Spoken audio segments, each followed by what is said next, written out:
The advice and opinions expressed by the host of Autism Live and her guests are meant solely as suggestion and should not be in any way construed as child-specific advice. The Center for Autism and Related Disorders advises working with a board-certified behavior analyst who has experience with autism before starting any intensive behavioral intervention. Any choices you make in determining your child's treatment are completely at your own discretion.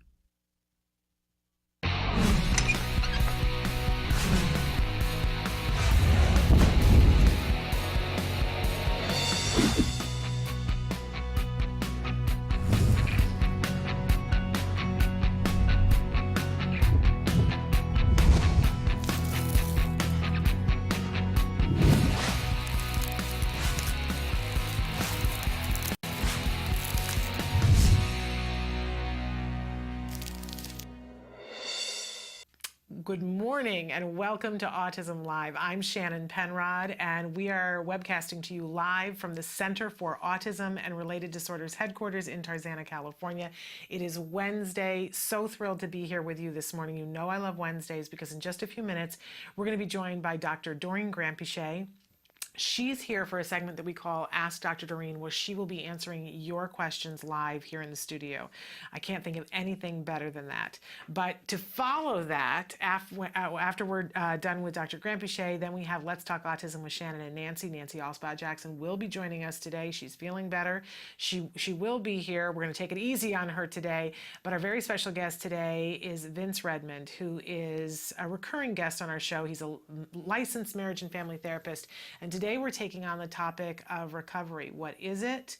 What does it look like? Is it real? When do you fight for it? And is there a moment ever that people should give up on recovery? It's a very controversial subject, one that we're going to talk about, very emotional. Hope that you'll join us during the second hour to have that conversation. But we appreciate it. This entire show is meant to be interactive. We want to know your thoughts, your concerns, your feelings, and your questions. So Kelby's going to show you some of the different ways that you can interact with us here at the show. I'll remind you while he's doing that our homepage is autism-live.com. When you go there, so many things to do. Please sign up for our email list so that we can keep in touch with you and let you know who's going to be on the show, when they're going to be on the show, and some very important events that we have coming up. But there's also a blog to check out, which if you're interested in the controversy around the word recovery and some of the other R words having to do with autism, there is a blog there that we'd love to get your opinion on. Also, though, you can be asking your questions on the live feature, which is just to the side of where you're actually watching the show. Put your cursor in the box that says your comments, your questions. Start typing, hit enter. That's really all you have to do. There's no login, there's no password, there is no credit card. It's entirely free and you are completely anonymous. We do ask, though, that when you write in, it helps us to know where you are in the world. So maybe tell us what the closest major city is, because unfortunately, all autism resources are different in different locations. So that helps us to know what the best course of action to talk to you about is if we know where you are in the world. We know we'll have an idea maybe of what services are available to you, but we encourage you to participate. By the way, since we don't know who you are, if you decide that you would like for us to get back to you about something particular, please feel free to leave your contact information, whether it be a phone number or an email so that we can contact you, but you do not need to do that. All right, having said all of that, it's time for Ask Dr. Dorene. Dr. Dorene Granpeesheh is the Dr. Dorene is an expert in autism. Dorene Granpeesheh. Dr. Granpeesheh. Dr. Dorene Granpeesheh. Dr. Dorene Granpeesheh is a visionary in the field of autism. Now you can ask her questions on Ask Dr. Dorene. Welcome to Ask Dr. Dorene. Dr. Dorene Granpeesheh is here with us. Good morning. Good morning. You look so pretty in your cranberry red this morning. It's a great color for you. Thank you. We want to start by welcoming you to the show and letting all of our viewers know, if this is your first time joining us, Dr. Dorene Granpeesheh is a true expert in the field of autism. She's been working in this field for more than 30 years. I feel guilty having said that because you would never know otherwise, but she honestly is a visionary in this field, and she is very used to working with all individuals on the spectrum, whether they are infants up through adults, true expert in this field, and honestly, and I do say visionary, and I don't say that lightly, but she has been working this field for so long that I think always have new plans and new ideas, but thank you very much. and I think Shannon. you see ahead of the curve. I don't know, but I just, I guess like any other parent, once you live in this field for this long, which is closer to 35 years now, it's you just like as a parent, for instance, you also always see things that are missing. Why don't we have anything like this for our kids or for our adults or whatever it is? So I try very hard to try to produce those things or bring them into existence in the world, although other people do as well, and it's a very different world now than it was 30 years ago. It is, but you have kept up with the times, and as I've said, you see ahead of what's coming down the road and what we need. I've seen that time and time again. Thank you very that you much. have seen, okay, this is what our kids are going to need. When, especially, I will say, and you've done that in so many different ways, but with insurance, as we were all going, okay, we want the insurance, I think a lot of us weren't seeing all the other things that were going to happen as a result of that, and you did. And you've been trying to put things in place for families to make a difference for families all along, and you're a gift to our community. Oh, thank you very much. Well, thank you. But we love this period of time that we spend with you every week because I do too. I enjoy it. It's an opportunity for people all over the world to write in and have a couple of minutes of your time to ask you some questions. We always like to remind everybody at the start of every show, though, that there is no expert, no matter how long they've been working in the field, that can give individual specific advice in this format. And we all just need to be aware of that and cognizant of that. But having said that, Dr. Grant-Pichet gives us insights that help us to get to the progress, which really for me is what it's all about. Well, thank you. We hope we can provide some guidance to our viewers. Absolutely. So I want to dive right in here. A lot of questions came in the last week, and this morning it's been hot and heavy, people sending things in. So hello, Shannon and Dr. Dorene. As always, I love the show. You guys are awesome. You are too. I have a 4.5-year-old with ASD and language delay. He goes to school full day and has 30 minutes of speech individual and 30-minute group, same way with OT. So let me just write some of this down. Sure. Could you, how So old is full day of school, he's 4.5, ASD with a language delay. He goes to school full day, has 30 minutes of speech individual and 30 minutes group, same way with OT. I'm concerned that there are times I can almost understand what he tries to say, while other days I can't, even if it's words I hear him saying before, almost like he forgot how or can't say the word. In those days, he sounds like he has something in his mouth, like his tongue gets in the way of the sounds, like he mumbles. Also, I noticed he also tends to drool a lot on those days. Maybe it's nothing and unrelated. I mentioned once apraxia. Are these the signs? Should I worry at this age that he might lose language words he's already learned? My oldest, when he was 3.5 to 4 years, was able to pronounce words he learned and couldn't understand some words and was not diagnosed until age 6. I was told once in ASD language usually regresses from 2 to 3 years and some kids not after that. Please help. Sure. So 2 kids on the spectrum, one that's 4.5 and one that we don't know how old the age of the other child was, but wasn't diagnosed till 6. Right. So let me just go back. Did you get any understanding, Shannon, of whether there's ABA in place? I am not seeing whether or not they have ABA. Okay. That wasn't mentioned. Okay. So if you're watching, let us know if you've already got that in place. Because if you don't... If you don't, you should. Yeah. And of course, the number one thing here is, and also if you're going to write in, please tell us what type of school placements we're talking about here. So it's school full time, and you are only literally getting 30 minutes of speech individual and 30 minutes of group speech. That's not even touching the surface at this point if your child has ASD diagnosis, and if your child is even the highest functioning possible. 1 hour of intervention, and let's put the OT aside for a minute because that's not going to affect language, but so 1 hour of intervention is not even near enough. So, and it doesn't really matter if the school is ABA based or those types of things that we hear. ABA is 1-to-1. And so you need to have a professionally trained ABA provider providing ABA to your child, and your child's 4.5, so he's right in the middle of the golden years, I would say, and so you should be receiving somewhere between 25 to 40 hours per week of 1-to-1 behavioral intervention in order to make your child's language improve and hopefully get to normal. The fact that your child is drooling on certain days and also has a lisp, that is not apraxia. Apraxia is essentially the lower muscle tone in your tongue. And so the child is not able to move his tongue around fast enough to produce all the sounds that we produce together with air and so on. So, and speech pathology is actually the right way to go for helping overcome apraxia. So, but not 1 hour a week, not 2 hours a week, this is just nothing. So, I would really go to your school district and request much more speech. I don't know too many kids, but if you insist, they will give you speech daily.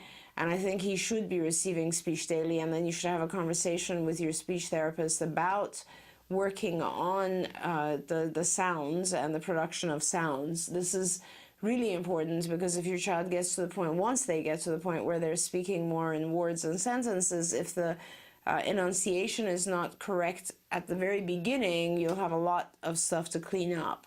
So it's better to do it right now. The drooling is more likely related to some biochemical, I don't want to say deficiency, could be an excess, I'm not sure. So that would have to do with what is he eating, what supplements is he taking, has he been allergy tested. You should really be consulting with a physician probably first. Get some blood tests done, look at allergies, and then I would look at, there's a lot of actual hormone issues that the physician will probably want to test in order to see what's going on with drooling. And then you will probably end up talking with a nutritionist to set an appropriate diet. That will make a big difference for drooling. The fact that he loses language also has nothing to... you asked whether he would lose language. I don't think that any of what you've listed here suggests that he will lose language at a certain point. So typically, very few children lose language past the age of 4.5. Trying to think, maybe I had 1 or 2 cases which were really tied into other pretty severe illnesses like severe epilepsy and so on. Okay. Hopefully that answered all these questions. Yeah, there were a lot of questions there. Now here's my follow-up. So, because I've recently tumbled to the fact that my son, I want his diction to be better. Mm-hmm. He can be understood most of the time now, but I want his diction to be better. Mm-hmm.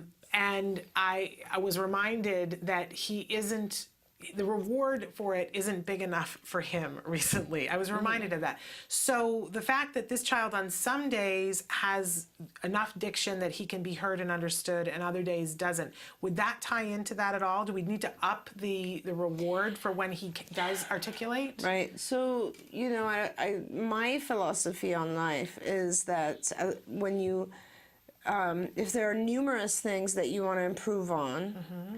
you try to get them all within, inside the limit of normal, and then you gradually improve each one. So let me give a better example of that.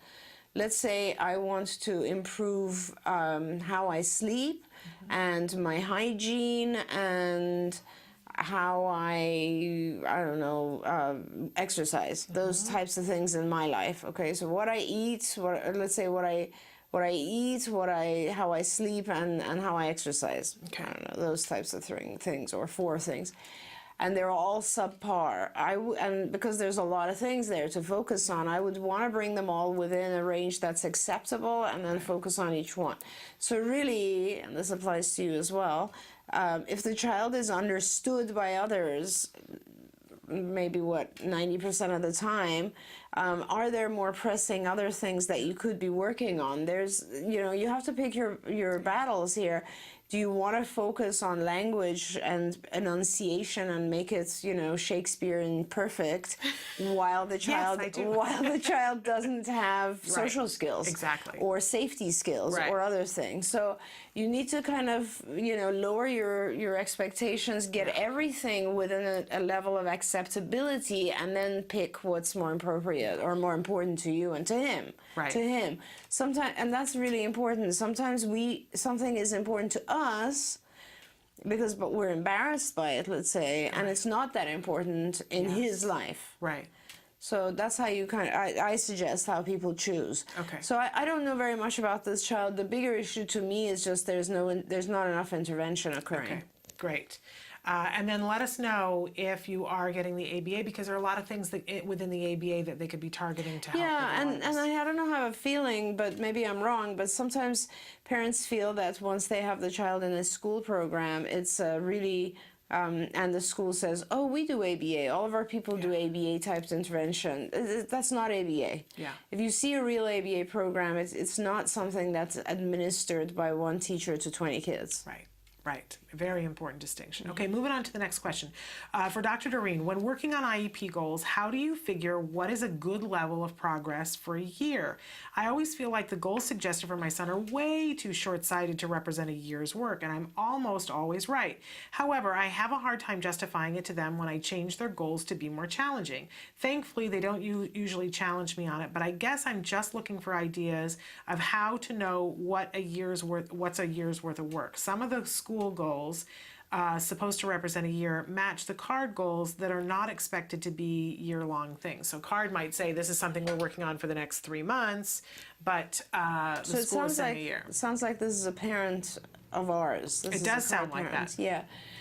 So first of all, I agree with you completely. I find that let me just give you a couple of anecdotes about this.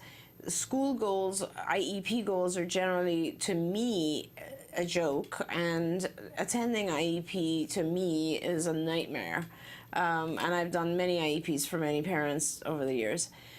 And the reason I say that is because truly I sit there and I think that the IEP is a very clear example of how very, very little our school system expects of our children, and how it has just become a bureaucratic process where no one really is supposed to be, listen to the name of what this is, an individualized education plan. Oh my goodness, that's the most important thing that could possibly be for our children, right? And yet, for many, many, many years, we've had numerous school districts who limit us to 3 goals per year. 3 goals per year. That to me is just, it should be illegal. So, work on your IEP, yes, make your goals go faster with the school district, push, and yes, I feel our goals are about what we accomplish in about 3 or 4 months is what the school attempts to accomplish in a year, maybe even 2. And of course the process is to push the child as much as possible so that they catch up, and it's not the idea is not for the child to go at the typical pace of his own age or even slower than a child of his own age. The idea is for the child to go 3, 4, 5 times faster, because the concept is we want him to catch up to other children his age. But having said that, this is again one of those situations where I have to say, choose your battles, because realistically, if you have a card program and if you're able to get full coverage through your insurance, then the purpose of school changes. Then school is no longer there in order to teach skills. We're teaching skills. The purpose of school becomes more generalization of skills and socialization. So make sure, so in some ways the battle of what are they actually teaching my kid becomes less meaningful, because there's a whole other group of people teaching your kid. Yeah. So the main thing is to worry about things like, is my child generalizing all these things that he's learning at CARD? So let's say we're teaching him, language, conversational speech. Is he beginning to use that? And that's, hopefully if you have funding, or if we're able to get, over the years, as you know, Shannon, it's harder and harder to get school funding. Of course, some districts, and I really respect LAUSD because they've continued with us. We have probably the highest number of kids with LAUSD, but they really do allow us still to go into the schools, shadow our kids, and get out, and that's been fantastic, and I thank them for that. Some districts won't even let our shadows in, but regardless, our shadows are therapists, and the therapist is trained in a way to actually shadow the child and to kind of help the child pay attention to important things, play with other kids, generalize all that. The importance of having one person who goes to school who's part of the child's team is they know what the child's mastered. So like this week the child has mastered, let's say, the use of past tense, then this shadow will pick up on whether the child is using it incorrectly at school, whether they're actually using it with peers. These are very, very important things. So the focus of school then becomes more, it becomes an environment where you can practice the things the child has learned with other kids. And also, I mean, obviously over time we want to be able to fade out, and school is the normal environment for the child, so we want to make sure our kids are successful in that environment. But so, as if you have an adequate program, then you shouldn't worry too much about what's actually in the IEP, because we're going to go way past the IEP anyway. Yeah. I want to say just on the other side, because I've sat on the other side of the table, IEP, as a teacher as well, that just so everybody understands, one of the reasons why the school takes such a passive role in putting those goals down is because they're legally responsible for them. Yes, yes. And they're terrified that the end of the year comes and if the child doesn't meet the goal, then they're accountable. And it can create a problem not only in that child for them, but across the board, that if their programs are found to be ineffective, it holds them accountable. It's the actual thing that it needs to be, but it frightens them. Right. So and if you know you're battling that, then you can approach it in a way, and I think exactly, right, picking your battles and saying, this is the one I want to hold you accountable for. You're not saying that to them, but no, that's how you have to approach it. This is such an important point you're bringing up, Shannon. It truly is. So the school will be very, very cautious because they don't want to be accountable. But if you look at the IEP, and by the way, if you're a card parent, your card supervisor should be at the IEP with you. Although nowadays we're very restricted, like, our insurance families, we don't get funding for attending things like the IEP or even school services. Our insurance carriers don't allow us to go to school. Yeah. So hopefully we can get some school funding to cover that, or you should actually privately pay for your supervisor to go with you. It's very beneficial. Yeah. One of the things about this is that on the IEP document, it actually says who is responsible for these goals. And if you have a card representative there, you can get those IEP goals into the official IEP. As long as card is held responsible, they'll be okay with it. Yeah. And then what happens is at least someone in school is notified of how far your child is expected to go. And then in the IEP, it can specifically say, once this is mastered, the objective is mastered, the school can be held accountable for generalization of this task or this skill. Oh, that's a great thing to write into an IEP. Wonderful. All right, we're going to take a short break, and then we're going to come back with more questions for Dr. Dorene Grandpichet. Stick with us.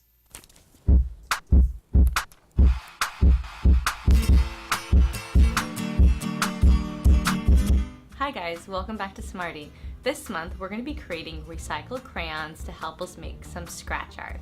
While we work on this awesome activity, you'll notice that these icons will pop up. These icons tell you important information about the skills we're using and where to find them on the Skills program. Skills is an ABA-based online tool that helps parents create curriculum for the children that are on the autism spectrum. And if you're already a Skills user, you're going to get the most out of this fun activity. Well, let's get started. Materials you'll be needing are old crayons, muffin tins, white cardstock, painter's tape, paintbrush, black tempera paint, laundry detergent, shallow bowls, and some barbecue skewers. Inevitably, anytime my niece comes over and we draw, we end up with a bunch of broken crayons. No problem. I'm going to take these broken crayons today and we're going to peel off the paper. Once they're peeled, you're going to place them in a muffin tin or some small container, and you're going to have the oven preheat to 150. You're going to put the crayons in there and they're going to melt for about 15 to 20 minutes. As you wait for your recycled crayon to cool, now it's time to prep your cardstock. You're going to take your painter's tape and you're going to line the four sides with it. Now that my recycled crayon has cooled, I'm going to have my child fill in the cardstock, leaving no corner left unfilled with the crayon. I'm going to take my black tempera paint and put it in a small bowl with a little bit of laundry detergent. I'm going to mix that together. Then you're going to have your child paint over their crayon drawing. You want to make sure it's completely covered in paint. Let it dry and do a few more coats if necessary, if you can still see the crayon underneath. I've been really patient and now the paint is finally dry. I'm I'm going to take my bamboo skewer and draw a picture on here. You're going to use your bamboo skewer to scratch away the black paint to reveal the colorful crayons that we used underneath. This is a time for your child to get as imaginative as they'd like. Here's my completed picture. I hope you had fun creating one on your own with your kids. Well, until next time guys, craft on. Bye! To find more about skills and to access all of the lessons you saw in today's Smarty, visit skillsforautism.com and click on the parent icon. Skills, the online autism solution. Welcome back to Ask Dr. Dorene. We're here with Dr. Dorene Grant-Pichet, and she is answering your questions. Okay, I'm tossing and turning here, but I think we should take the question that came in on Facebook this morning. Hi, this question is for Dr. Dorene. My 4.5-year-old son loves letters. He's always writing in the air with his fingers. When I see him, I remind him that if he wants to write, he can ask for a notebook and pencil. Then he'll ask for it. I heard before that kids who love letters or writing so much tend to be good later on in life, even if they stay on the spectrum. He can write at least 10 words when I ask him to write them, but he chooses to write random letters and then he'll make up a word for what he wrote, which only he understands. He knows his ABCs, all lower and capital letters, can read a few words, and can talk in 4 to 5 word sentences, but still not conversational and has poor social skills. My question is, can someone with poor social skills and yet not conversation at his age do good later in life? He's really smart, but sometimes he can look like he's in a shell and ignores most people. Ignores most people that he does not know, and they said thank you so much. And this is a dad who wrote in. Love it. Yes, so I love the question as well. I love my hyperlexic kids. I love them.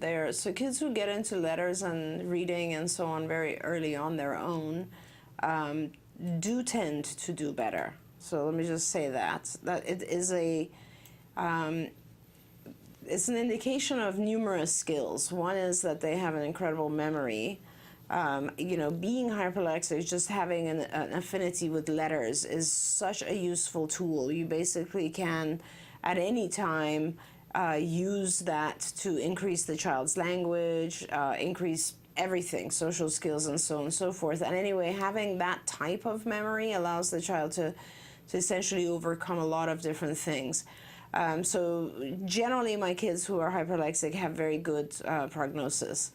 Having said that, I really encourage you to get into a good ABA program, hopefully cards, but if you find a really good provider, your child will do very, very well. I really suggest that you heavily hit the ABA. Air writing, writing letters in the air you should start, if you have an ABA provider, this is how we intervene with that. We've been pretty successful with some of our kids.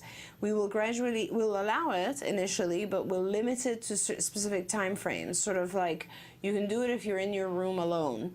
You can do it if you're in a private space, but you can't do it outside of that.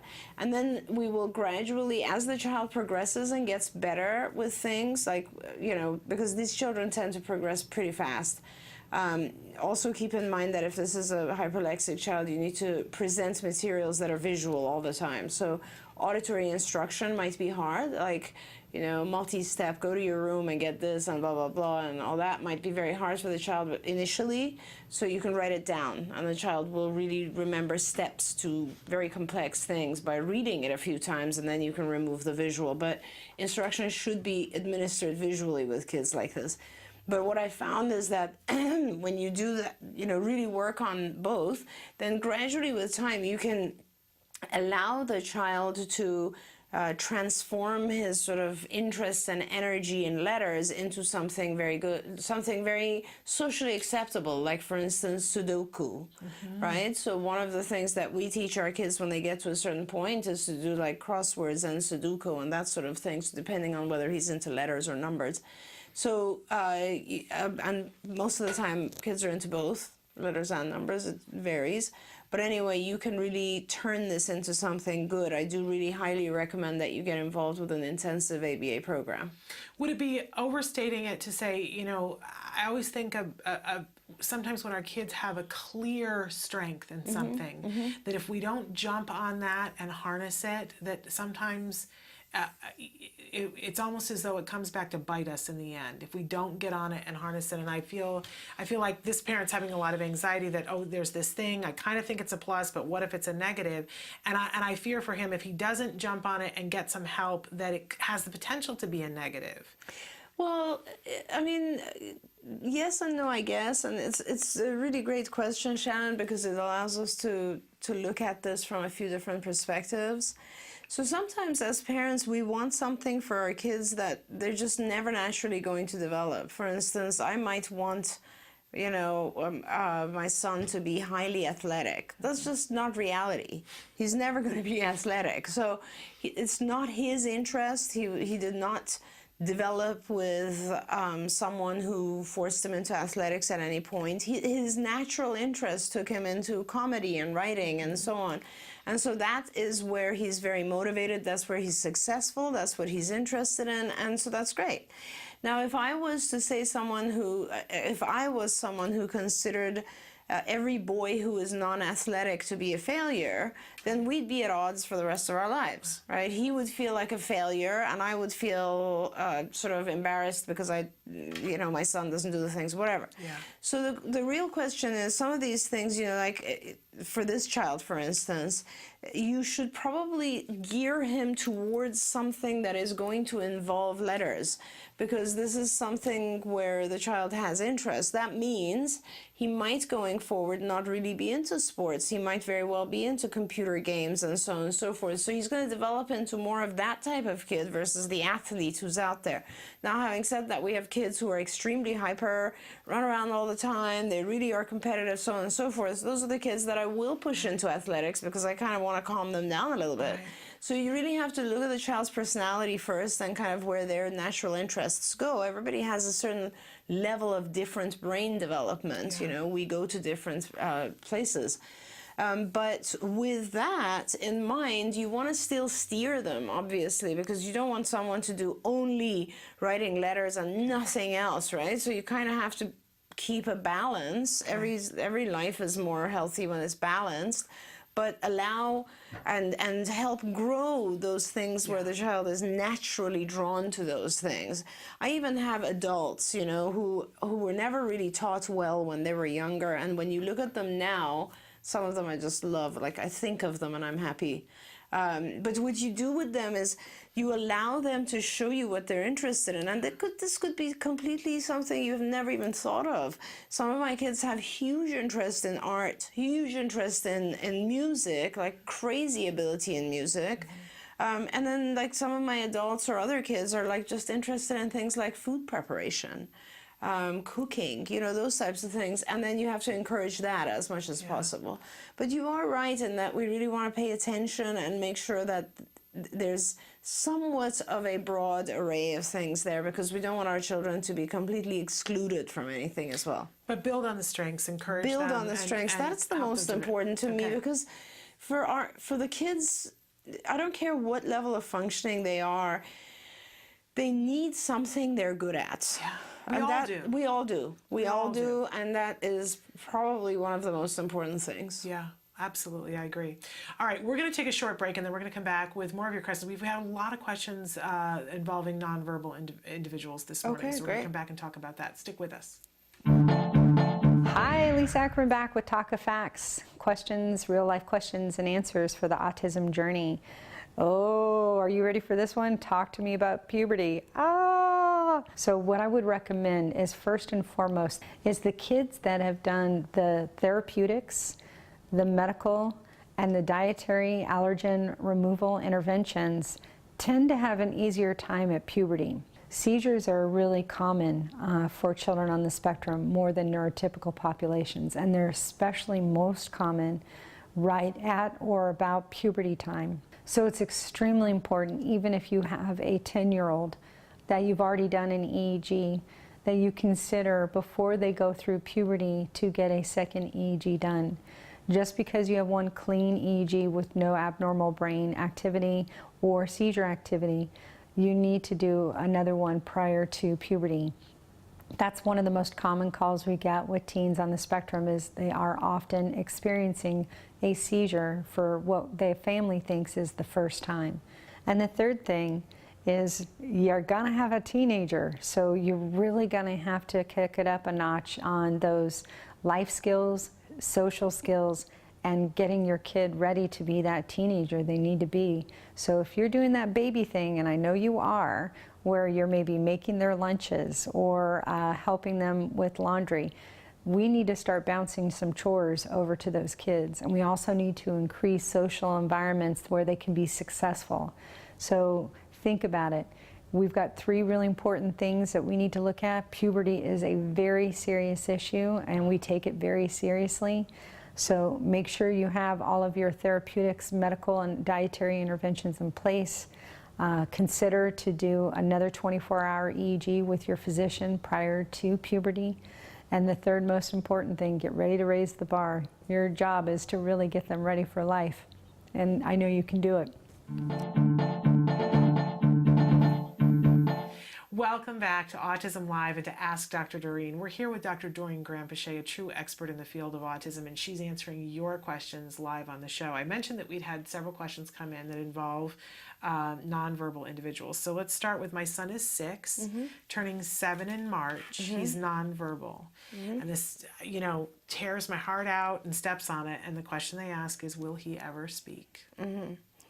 I can't answer that. I don't know, because have I had children who developed speech after 7? Yes, I have. Okay. It really just has to do with, because I have several things to say to you. One is, have you done interventions? If you haven't done intensive ABA, then you definitely should, because there's no question that you haven't, we don't know the answers unless we've tried. So you really should try to do some intensive ABA work. If not, it doesn't have to be just on speech, obviously, but it could be heavily focused on development of speech. Secondly, you should do ABA anyway, because who cares if he doesn't speak, as long as he communicates. I think that's the second best thing that we can hope for. And communication can occur through sign or through a picture exchange communication system of some type, or just any kind of augmentative device, iconic communication, so writing, reading, and so on. We do need to teach those things. So he's not going to pick those up naturally. It all needs to be taught. And I think the most important thing is not whether or not he speaks, it's whether or not he can communicate. And nowadays, obviously, communication occurs in a multitude of ways. If you just think about the standard communication that occurs between children and adults and so on, it's this. It's texting. So, we can teach your child, and with things like Siri, or now there's AUG devices of all types, as long as he can write, a computer voice can speak for him.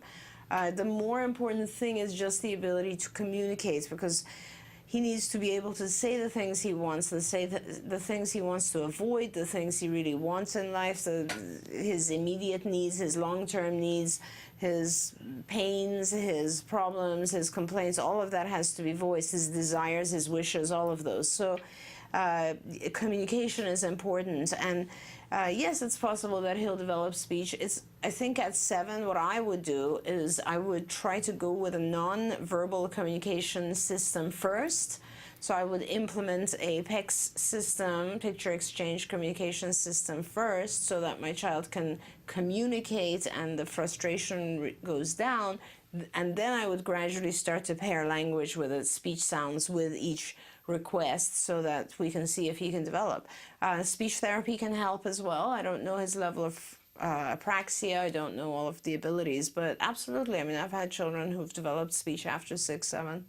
One of the things we've talked about before on the show is that parents have a huge fear that if they go to a PEX system or an augmentative device, that means that they've given up, and that their child, it will preclude any ability for their child. The child will never learn to speak just because they made that decision. Right. And we've talked before about the fact that studies have shown that it's exact opposite. Yes. That kids are, if they're going to gain speech, they're more likely to gain it quicker and more likely to gain it, period, if they've had functional communication on board first. Right. So what, you are so good at perspective taking and helping us to get through our fears. What do you say to parents who are having having that moment of feeling that loss of, if I go to this, it means that I gave up on my child. Right. It's very similar to the kids who are very strong with visual memory, right? So we use visual things, like we write instructions to them and teach them to write back and so on. And in that case, I could see a parent thinking, oh, he's never going to understand a vocal instruction, or he's never going to vocalize back. But that's not the case. These are the things that our kids tend to be stronger with, and we pair them. So here's what an iconic system, like a visual system, does that an auditory system doesn't do. So I will say 3 labels, dog, cat, and mouse.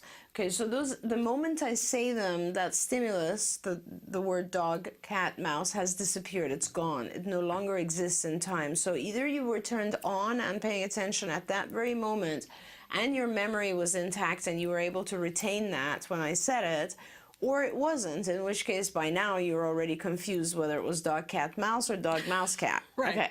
Now, if I write something down, it's visually present. It doesn't disappear. I can say it, and now I can maneuver the time. Now I can manipulate. Do I hold it in front of you for 5 seconds? Do I hold it in front of you momentarily, longer, whatever? Does it allow you to then focus better and retain better? Obviously it does. That's why we write things when we want to memorize them. So the fact that we use iconic systems or visual systems does not mean that the other won't develop. In fact, it strengthens the other, because what we will do is I'll say dog, cat, mouse, and I will ask you to try to imitate it as well while I'm saying, if let's say you want juice, and I'll write down juice or want juice, and you'll say, and I'll try to prompt you. Well, having a visual will be much stronger prompt, but I will still, even if you just touch the visual and tell me I want juice, I can always still ask you to also enunciate it. Also say want juice or whatever aspect of it you can. So the visual systems always help. I've for years and years, before PECS was made by Andy Bondi, which was in the 90s sometime, I used to use visual systems as a prompt technique. I always used to use them to prompt my children to actually vocalize. Okay, So it will never prevent vocalization. Don't fear that. Neither will sign. Okay, great. Okay, and then continuing on, hello, I'd like for my 4-year-old nonverbal daughter to wave hello and goodbye to family and friends. How do I teach her that? And thanks for your help. Oh, that's a pretty straightforward and easy task to do. I would do it through modeling. First thing you would want to see with the child is whether a lot of children, if you teach them to wave like this, they will actually do what they're seeing. So if I do this to you, what you see is this. So the child will try to imitate exactly your hand. So this is your hand. I'm the child. Right. And so the child might start to do this instead of doing this. Okay. Right? So test that and see how the child imitates. I would just teach imitation. And then first thing is, so do this, okay, or however you have to do it for the child to do it. Do this, and then if the child can't do that, then of course you drop to shaping that by doing physical modeling. So you'll take the child's hand and show him how to wave, her. And then gradually the do this turns into wave. And then gradually you drop that and you pair it with, let's say, hello, so that the child knows that whenever they say hello, they will wave. But I mean, I wouldn't just focus on something that basic alone. Often we try to, I don't know why you want to teach your child to wave, so that's how you teach it. Okay. If you want to do that, that's the way to do it. And also, waving is an easy one because you can start with imitation. Any task that you can start with imitation, start with imitation. Teach the child just to do this. It could be do this. It could be do this. It could be whatever it is, do this. Once you get the command, do this, you can teach a million things. And then gradually what you do is just change the command to pick up pen, drink from cup, whatever it is. Right, sit down, all those different things. Right. And by the way, I just have to say that all these lessons are available in Skills. Skills, you should really look at Skills. You should also look at IBT. For something as basic as this, I feel like you should learn the techniques of ABA, sort of the the procedures, like, you know, how to shape a new behavior, how to introduce a new behavior, all of those types of things, because once you learn that, then you can generally apply it to very basic skills. I think our skills program, the website, becomes more important when you're trying to build a lot of skills, you know, teach the child everything they need to know. Yeah. If you want to do just basic things with your child, then just learn the techniques. You'll apply it to almost everything in life. And I don't want to put words in your mouth, but one of the reasons why this is so sweet, and there's an element to this that's so sweet, is that there are so many things that you can teach your child. There's so many things that you could want to teach your child, and this is one of the most basic things. And I think once you learn the technique to do this, it's like the keys to the kingdom. Yeah. And then you'll I be hope, reinforced. You'll be so happy. Right. I hope that it will enlighten you, that you go, oh, okay, what else can I teach her? Right. And then I think your whole world is going to expand so much. Very true. Very true. That it's an exciting time for you, that, you know, this is what would make you happy, and yet you're going to walk through a door where you're going to see like a shopping mall full of stuff that you could pick to teach her. Absolutely. Which will be very exciting. All right, we're going to take another short break, and we're going to be back after these messages. Stick with us. Hi, welcome to Camp Discovery, a free-to-play suite of fun, interactive learning games for kids 2 and up, designed by experts in autism. Camp Discovery will open your early learner to a world of new skills, shapes, numbers, colors, locations, emotions, and more. Let's get started. Please choose a level. Objects. First, Camp Discovery's Intelligent Preference Assessment determines your child's preferred reward for choosing correctly. Okay, got it. Let's play. Camp Discovery creates a motivating learning environment for your child by minimizing incorrect responses and maximizing successful ones. Find the shoes. Respond correctly and your child is rewarded with their favorite animations. You did it.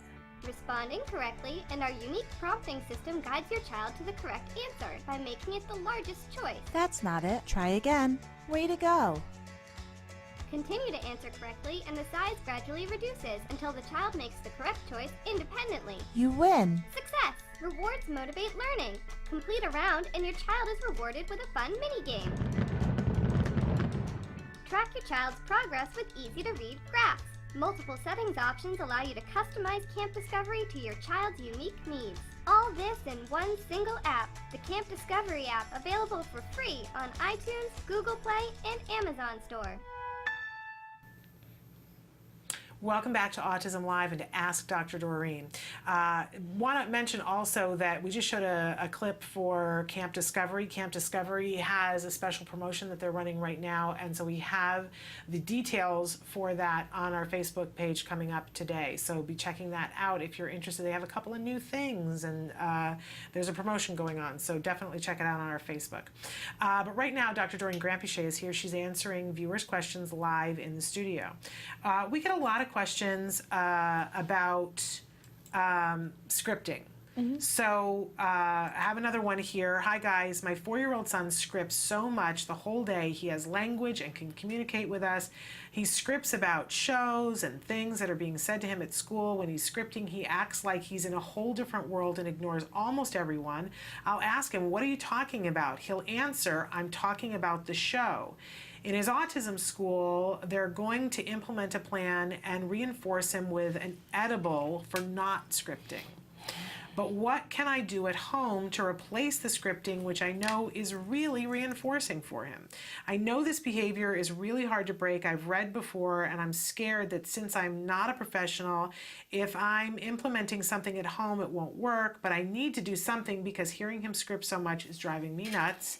God bless you guys and love this show so much. And you know, that's a really important thing, that there are things that our kids will do that will cause us to, you know, go a little batty, where you're just like, I can't take it 5 more seconds. Right. We get it. Okay. Everybody's been there before. I'm kind of going to tell you what to do. Okay. Just want to make sure I don't forget anything. Okay. Okay, so first thing is that you need to reduce the shows he's watching, okay? Because, in other words, in some ways you're gonna now, this behavior exists, we need to reduce it and shape it. And in order to do that, we wanna stop feeding it first, right? Because it's being fed by what he watches. So let's reduce that, first thing, okay? Let's reduce, I don't know how many hours he's watching TV or computers. Let's reduce that to, I don't know, 1/3 or maybe half, something like that. Okay. Now, if once you do that, that means you've now reduced his reinforcers. So you immediately have to replace the reinforcers and balance out his life again. So keep that in mind, that he now will need additional reinforcers. Well, that's good, because you can now reinforce him again for all appropriate language that's non-scripted. However, I want to say that kids who script are trying to communicate. They don't really know how to communicate otherwise. So the tactic of just reinforcing non-scripting is not going to really work, because the child's they're going to be either silent or script. They're not going to know how to communicate otherwise. They're trying to be social. That's when they script. So what you would do is two things. One is, first of all, you control the time. So you will say scripting is allowed, like not scripting, but that sort of, let's say scripting is allowed from this time to this time. So in order for you to do that, you have to get a baseline. Just like you're getting a baseline of, this week he watches every day 3 hours of TV. Now we're going to make it 1 hour, or we're going to turn it into whatever, 2 hours, and then gradually 1 hour. Okay. Gets your baseline, and you're reducing it. Also get a baseline of how many minutes during the day he scripts. So every time he scripts, turn on a timer. Just on a Saturday or something, and don't interact with him. Do not start saying, what is this about, blah, blah, blah. Just see what happens. See what the duration of time is. And once you get that duration, your goal is to gradually reduce that. So the best way to do that is to actually reinforce him for not scripting during specific phases of time. So at dinner time, we will not script. Okay, so if he scripts at dinner time, he'll lose something, like let's say he'll lose dessert or whatever it is. If he's able to keep it quiet for dinner time, then you will heavily reinforce him. Okay. And dinner time might be too long. I don't know. You start with something that will generally give him a certain level of success. So something that's not too hard.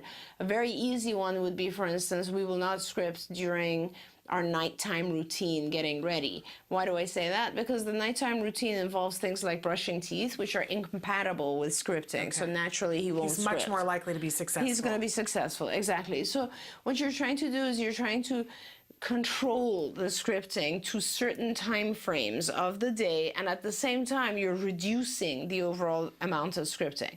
Now the most important thing you'll do, when scripting occurs, now keep in mind, he's I think, how old? 4.5? 4-year-old. Yeah. So this is how typical kids communicate with us at that age. Mom, remember when I was watching Thomas the Tank? He said blah, blah, blah, blah, blah, and then it's a script. Okay, so what our kids don't do is they don't introduce the script. If they introduced the script, it'd be fine. Yeah. They'd be doing what every other kid does. So there's a couple of things you need to modify about his scripting. One is you need to teach him to introduce it. And saying from the show after you respond is not the way to do it. That's not okay. That's not enough of a response. The way that you do it is you figure out this. Most kids have typical scripts. Mm-hmm. And so you'll write on a card an introduction for each of his scripts, like written introduction, if he can go with visuals. If he can't, I'd take a picture or something that is a reminder of the show that it came from, and you'd show that to him. So when he starts scripting, you keep him quiet, either by putting your hand on his mouth or going like this, whatever. Teach him to be calm, and then show him like that he's supposed to say, and you can model it verbally as well for him to say, "I watched blah blah blah show and then he can script." Okay? Give him an introduction that he can use, and then modify the introduction as well. But initially, you're just going to give him a straight statement that's an introduction, because, so that's one thing you want to teach him, is how to introduce the conversation. And then the second thing is you will need to teach him to, after he's finished his script, to maybe ask a question of you, or maybe listen to something you say. One of the biggest issues with our kids who script is they just want to continuously, they don't care if you're listening or not. And they're not going to listen to what you say after that. They're just trying to communicate. They don't understand that communication, conversation is turn-taking. Right. So what I'm suggesting is that in addition to modifying or molding the script by giving it an introduction, you will need to teach the child turn-taking in conversation. And these are pretty advanced things. I do recommend some guidance. I mean, so a good behavior analysts could really help you with this. Not every behavior analyst will know this stuff. Go on Skills, use our website skillsforautism.com. Please go there. Go in the conversation area. It'll teach you how to do conversation. There might be something on IBT about how to avoid scripting or repetitive speech or how to model it. I'm not sure, but we'll try to put something in there if there isn't. Absolutely. But scripting is a high-level behavior. It is harder to deal with for most, unexperienced behavior analysts, but it isn't hard for anyone at CARD could teach you how to work with scripting. And of course, one of the things you can do obviously also is just get supervision from us so we can kind of guide you through those steps. I think it's remarkable the difference. I'm all about empowering parents and teaching you to do whatever it is that you need to do. But let's face it, it's so much easier if somebody else comes in, sets it all up, and then you just have to run it. And it's just a world away. And then if you can't do that, having somebody else talk you through it, one of the most pivotal moments for me as a parent, and the person wouldn't have to physically be there, but one of the most pivotal moments for me was when my son was having a meltdown and the therapist was finishing their work to leave, and I said, oh great, now you're going to leave when I'm in the middle of the tantrum. And he said, I'm not going anywhere, I'm going to be the voice in your head. And he talked me through it the whole time. He just whispered in my ear, and he could have done that on the phone, and said, now you're going to go do this. And he said, now you're going to go, we're not attending to this, now you're going to go water plants. And my child was hugging my pants, trying to pull my pants down, and he was like, you're going to keep your pants on, but you're not going to look at him, you're not giving into it. And at one point I started to giggle and cry because it was so emotionally charged for me what was happening. It is. There's no question in my mind I could not have done it if he hadn't been talking me through it. Right. So having somebody to get you through that is important. Amazing. Yes, it's very important. So good and luck. You can do that. You can do that. I hope that you're in a state where you can actually get good coverage. And, we would love to help, of course, but this is a big issue and you should have it dealt with professionally. There you go. All right. I'm assuming, Kelby, we don't have time for another question. Well, we have 4 minutes. My clock is off. Okay. Somebody writes in and says, hi, thanks a lot for your wonderful show. I have some questions regarding how to make my 11-year-old do his activities independently. He expects a confirmation even for the steps that he knows. For example, for brushing teeth, I have all the steps written on a sheet with some small pictures. Love this parent. But even if he reads them, he will read out a step and look at me and repeat till I say yes. If I try not to be there, he will simply stand, or he might come searching for me to tell him to wash, brush, etc. If I remove the sheet altogether, even though he will come and tell me the step. He knows the steps well, and he knows the actual step to do physically. Sometimes I do give him some extra instructions based on the situation, like wash the brush thoroughly, spit one more time, etc., to make the brushing clean. I can let go of this perfection, but my issue is I don't know how to fade my verbal response, such as okay, or a nod when he tells a step. Any tips would be great. Thanks a lot. Great question. Because our kids can become prompt dependent. Yeah. And that's what this sounds like to me. Am I in the neighborhood? Yes, absolutely. So, but it's also one of those scenarios where we haven't done things in a specific order. So you have a fantastic system already in place. You have a sort of visual sequence sheet on the board. That's great. And he follows that. But the only problem is that every time he does each step, he wants you to give confirmation. Okay, stop verbal confirmation completely. Okay, so go to... Okay, drop the to just... And you will just have to do that maybe a couple of times. You'll have to pair it with and then you just drop the verbal, and you'll be shaking your head. And then you'll pair your shaking of your head, and you'll teach him to actually go to the board wherever the pictures are, or just give him a piece of paper and have him write yes. Or do a check mark if he can't write yes, or an X, doesn't matter. In other words, you're now handing over the confirmation to him.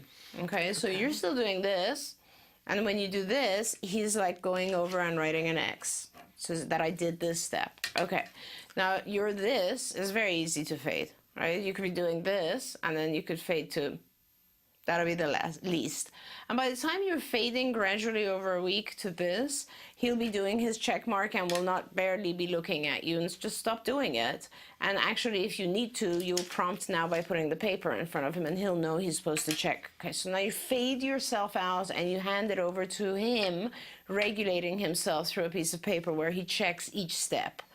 The whole time you're standing there, you cannot be, this is step 2 now, where you will leave the room. So the whole time you're standing there, he gets really fluent with going through each step, checking off each step himself, and you're still standing there. Now is phase 2. Phase 2 is you take a step out. Tomorrow you take 2 steps out. The next day you take 4 steps out. You now gradually physically remove yourself. Notice we've already done 3 different things. The first thing you did is you faded from a verbal yes to a physical. Then you faded from this to him writing this. Now you're fading yourself out of the room. Love it. And now your child should be able to do these things, at which the end of the sequence he can come and get a reinforcer from you. Okay. Now, and then finally, that's the phase where you can actually come back and give pointers about perfection, perfecting each step, like, you know, do better at this or do better at that. But in the meantime, you have 4 steps to go before that. And I would think the key is to not shortcut any one of those Don't steps. shortcut any of them. Give him adequate time. But I mean, fading from, you know, a or a yes to and then to just this should probably be done over the course of, if you do it every day, it should be done over the course of about 2 weeks. Okay. All right, brilliant. Thank you so much. Sure, no, pleasure. All Always of great us. to be here. Wonderful to have you here. Thank you. And we'll look forward to having you back next week. Sounds good. Okay, we're going to go right now to the A Word. This is an ongoing documentary being made by the Center for Autism and Related Disorders following a little boy, Jack Riley, who was diagnosed with autism at the age of 2. We get to take a look into his family to see where they've come from, where they're trying to get to, and what the reality of day-to-day having an intensive behavioral intervention is in your home, what it's like for the child, what it's like for the family, and this is a family that's growing.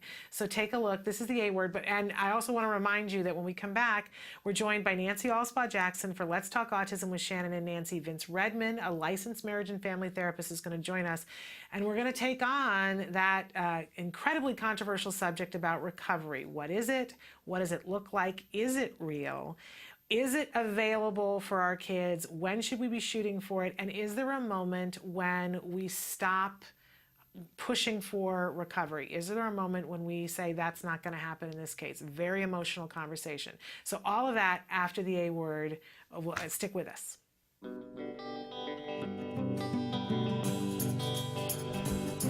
I know a cute little blue-eyed boy, and his name is Jack. Jack Riley. He got a big, warm, blue-eyed soul that makes your heart beat fast. Exciting. I say Jack, Jack, Jack is my buddy. Jack is my buddy. Everybody around is so down with Jack. Okay, Jack Riley, can you tell me? And when you're calm and nice, that makes everybody happy. And what are the pictures in this one? Not calm, mean. Mean. And when you're not calm and you're mean, that makes everybody sad. And when you're calm and nice to Lainey, you get to have special stickers put on your day. And when you get enough stickers, you get to have what? Cereal bar. So with a lot of our kids, sometimes they have trouble dealing with certain situations or changes. Diana wanted us to do is write a social story about being nice to Lainey, things you can do with Lainey Grace besides Fisher. The results of it is he's happy, Lainey Grace is happy, Mom and Dad are happy. Therefore, making him happy. And he gets the happy points on the chart. And we're supposed to write it in words that they understand. So it's pretty much we're going to be writing it together. I made a sticker to play. What should our story be called, Jack Riley? Should it be called Being Nice to Lainey Grace? Yeah, that's what you picked. Or should it be called Lainey Grace, My Little Sister? What should it be called? Lainey Grace and my little sister. Okay, that's a good one. All right. What about your little sister? Do you love Lainey? Yeah. Okay. When she cries, how does that make you feel? Sad. Makes you feel sad. What are things you can do to make Lainey happy again? Kiss her. Kiss her? Okay. That's a good one. So when Lainey cries, it makes me sad.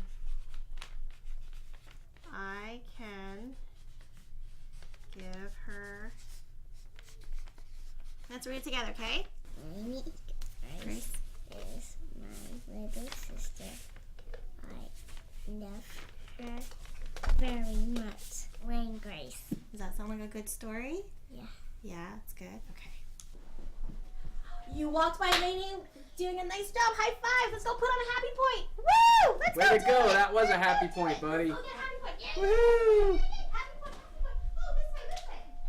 So what the heck is a happy point? A happy point is we've decided that Jack's aggressiveness with his sister is not being curbed by punishment. So we decided to really try to catch him being good, and that is where the happy point derives from. Good point here. Good example. Good being nice.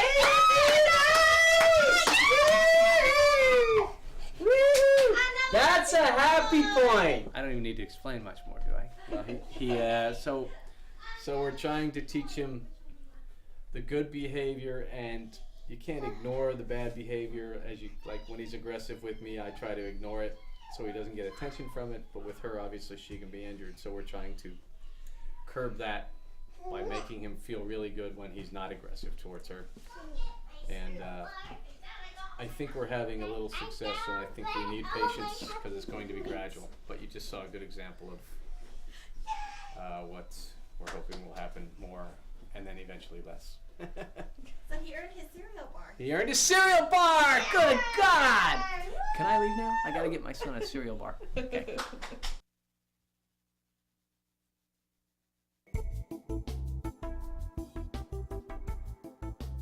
Skills is an online program that provides assessment, curriculum, positive behavior support planning for challenging behavior, and progress tracking, and it does this all in one place. The skills assessment and curriculum addresses 8 areas of development, which even includes advanced higher level areas such as executive functions and cognition, which pretty much makes skills the only ABA-based set of curricula for teaching more complex skills, things like problem solving, planning, self-management, perspective taking, and even inferring and predicting others' private events. Skills is a 4-step system. Step 1 is to add the child to your account. Step 2 is to start assessment. The skills assessment is the only ABA-based assessment with psychometric research demonstrating the language subscale to have excellent reliability. Every area of human functioning and typical child development from infancy to adolescence was researched, making the skills assessment the most comprehensive of its kind in the world, and we're quite proud of that. Skills is easy to use. Simply click Start Assessment and begin answering questions. Or simply type in a keyword, find specific activities to assess, and add activities to treatment. Step 3. Choose activities. Once you've completed the assessment, Skills selects from a pool of 4,000 activities categorized by age, level, and skill type to provide you with exactly those activities each child needs. Start by choosing a curriculum, then a lesson, and finally an activity. Click the information icon to view prerequisites, ages in which targets develop, examples, and IEP goals. Click the video icon to watch a short video. Once you've identified an activity you want to teach, adding activities to treatment is a snap. Step 4. Start treatment. Here you can access customizable activity lesson details, add your own customized targets and exemplars, and edit an activity status such as introducing or mastering it. You can even print handouts such as worksheets, tracking forms, visual aids, and other materials. Skills also offers multiple progress charts mapping curriculum progress, lesson progress, and cumulative number of activities and targets mastered over time. The Skills language curriculum is categorized by verbal behavior type so that users can identify progress for verbal operants, such as echoics, mans, tax, and interverbals. Skills is one of the only programs that provides the ability to write behavior intervention plans, or BIPs, for challenging behavior. With just a few clicks, the outline of the behavior intervention plan is written for you and ready to be printed and implemented. You can learn more about Skills today and get started by visiting us at www.skillsforautism.com, or you can call us at 877-975-4559. Skills. Progress starts here.